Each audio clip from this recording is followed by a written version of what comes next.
So Edward de Bono, who is considered one of the world's top global thinkers, was in Australia in 2010 for a conference called Rethinking the Future.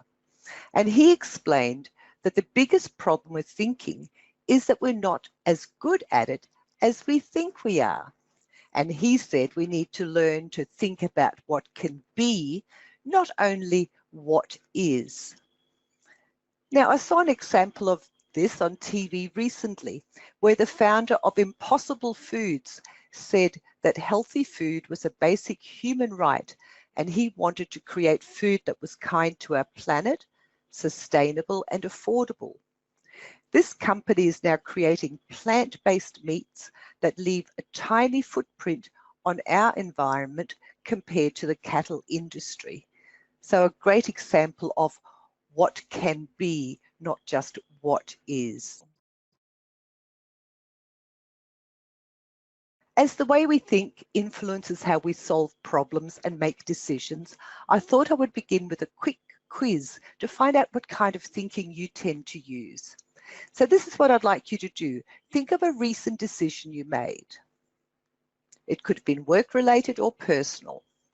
Then finish this sentence by choosing one of the 6 options and type them into the chat box. So a recent decision I made was based on my intuition, the facts, the potential risk, its strengths, the possibilities, or systematic planning. Choose just one of those that most closely resembles how you made a recent decision, and we'll see what kind of information comes in.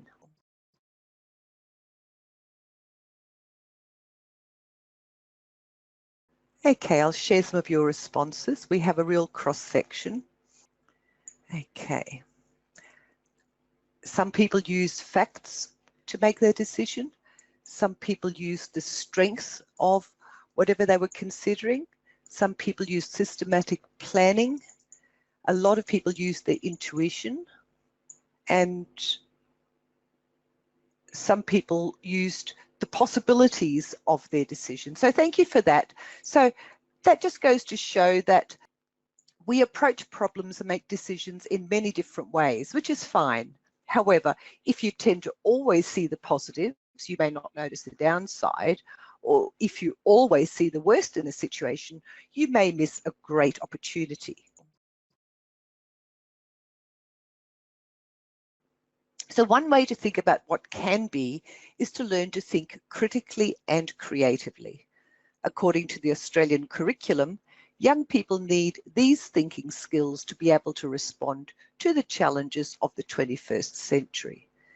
This involves a range of skills, such as being able to pose questions, identify and clarify information, organize and process information, imagine possibilities and connect ideas, consider alternatives, and seek solutions and put your ideas into action.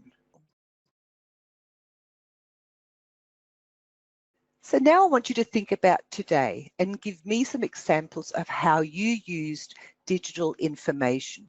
You may think that as an adult, you've developed strong critical thinking skills and therefore you are good at making decisions about the digital information you consume, whether it's on TV, on social media, through emails, or to name a few.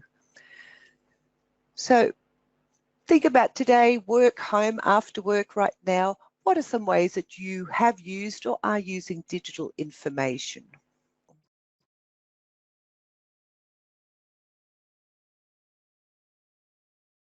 Okay, one person said email, someone said ordering flowers online, someone said reporting, an internet search, Fitbit, email, webinar, making appointments, checking the weather, Facebook groups, accessing the worksheet, doing research, using email to be connected, this webinar, ordering something, texting, uploading information, queries, reporting, sourcing resources, Fitbit, Facebook, to Google, social media, website research.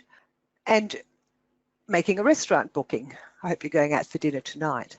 All right, lots of great ones there. So it's obvious that digital information is really part of what we do every day, accessing digital information in lots of different ways. Now, critical thinking is an essential skill in a digital world. Did you know that last year, Australians lost almost $500 million to scammers, mainly investment funds? And that when you sign up to Face app, where you take a photo of yourself and it shows you what you could look like when you're older, you allow the developers to keep your photos. And Facebook is in trouble again. This time, they may have to compensate millions of its users for scanning and storing data about their face without consent. More disturbingly, a recent news story revealed that 2 Australian universities worked with Chinese researchers to develop AI face recognition technology, which is allegedly being misused for racial profiling. So you can see that we all need to be able to make critical decisions. And today we will explore how to use Bono's 6 thinking hats to think critically about the digital information we consume on a daily basis. Now, this method can be used to solve problems, to explore ideas, and to make decisions on a personal level as a team, in the classroom, by organisations, and even on a wider scale, such as governments and the UN. So as you can see from this picture, although it's not showing you the actual hats, it's showing you like a mind map, each hat represents a different way of thinking. And we can think about a problem from different perspectives simply by switching hats. If you're working with students, it can be fun to create hats of each colour for them to wear during the activity, because you can do this, use Bono's hats with any age group. You know, you just have to pick your topic carefully, and you can even get students to make the hats too. So when you put on your red hat, your thinking is intuitive and based on your feelings. So in my earlier question about how you made your decision, if you made an intuitive decision, you were thinking with your red hat on.